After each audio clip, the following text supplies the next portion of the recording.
دجال کا مطلب کیا ہے؟ دجال کا مطلب ہے تمہیں دھوکہ دے، ہیں دھوکہ دے کے تمہارے سے کام کرا لے، ہیں جھوٹ بول کے کام کرا لے، ہیں تمہیں اچھی اچھی ٹوفیاں دے کے ہیں غلط کام کروانے لگ جائے تمہارے سے، ہیں تو یہ جو بڑی ملک ہیں، حکومتیں ہیں، بڑے لوگ ہیں یہ مسلمان ملکوں سے بھی دجلی کرتے ہیں نا، ان کو کبھی ملک کسی پروجیکٹ کے لیے ایڈ دے کے، کبھی اسلحہ دے کے لالی پاپ کی طرح ہیں، پھر اس کے بعد ان سے کام کراتے ہیں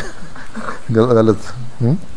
یہ سب دجال ہے۔ اس لیے اسلام کے بارے میں بھی غلط باتیں افواہیں پھیلا کے، اور اسلام کی تعلیم کے بارے میں غلط باتیں پھیلا کے لوگوں کو غلط راستے پہ چلاتے ہیں، وہ دجال ہی ہیں، اسلام کے خلاف غلط باتیں کر کے ہیں بڑے میٹھے طریقے سے، جس طرح حضرت مسیح علیہ السلام کے زمانے میں عیسائیوں نے کیا تھا، جا کے ہندوستان پہ حملہ،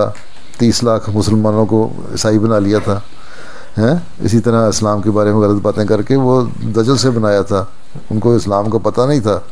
پھر حضرت مسیح علیہ السلام نے آ کے ان کا دجل توڑا،